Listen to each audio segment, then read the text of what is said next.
Shaolin temple दुनिया का सबसे बड़ा बुद्धिस्ट मंदिर है, जहाँ से चाइना में बुद्धिज्म की शुरुआत हुई। ये टेम्पल चाइना की प्राचीन सभ्यता और उनके कल्चर का प्रतीक है। कई बार इस टेम्पल को नष्ट किया गया और कई बार इसे रिबिल्ड किया गया, पर शाओलिन मॉन्क्स ने कभी भी इसकी प्रतिष्ठा को कम नहीं होने दिया। हेलो दोस्तों, welcome to the mystic universe. आज हम बात करने वाले हैं शाओलिन टेम्पल के इतिहास की, जो 1500 साल से भी पुराना बताया जाता है।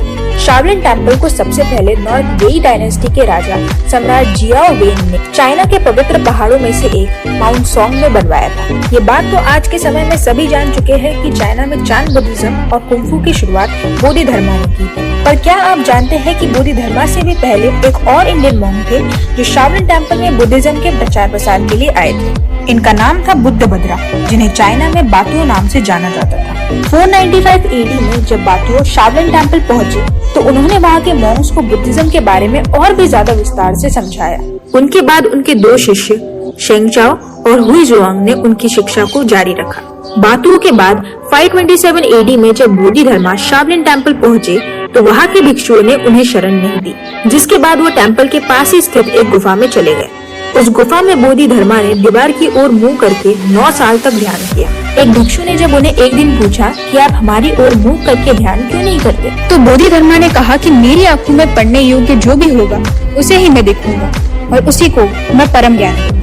9 साल बाद ह्यूकी नाम का वो भिक्षु आया जिसका इंतजार बोधि धर्मा इतने वर्षों से कर रहे थे। उसने आते ही अपना एक हाथ काटा और बोधि धर्मा के सामने रख दिया और कहा, जल्द ही मेरी ओर मुंह करिए, नहीं तो गर्दन भी काट दूंगा। बोधि धर्मा ने बिना समय व्यर्थ किए उसकी ओर देखा। उसे देखकर उन्होंने कहा कि तुम आ गए, मैं तुम्हारी ही प्रतीक्षा कर रहा था, क्योंकि जो मुझे अपना सब कुछ देने को तैयार हो वही मेरे ज्ञान को झेल सकता है। ह्यूकी को बोधि धर्मा ने वो परम ज्ञान दिया जो महात्मा बुद्ध ने बोधि धर्मा के गुरु महाकश्यप को दिया था। 9 साल तक एक ही जगह बैठकर ध्यान करने के कारण उनकी पूरी परछाई गुफा की दीवार पर बन गई, जिसे बाद में काटकर शाओलिन टेम्पल में स्थापित कर दिया गया। ह्यूकी के आते ही मॉन्क्स ने बोधि धर्मा को शाओलिन टेम्पल में बुलाया, जिसके बाद बोधि धर्मा ने मॉन्क्स को चान बुद्धिज्म और मार्शल आर्ट्स का ज्ञान दिया, जिसे शाओलिन मॉन्क्स ने नाम दिया शाओलिन कुंफू।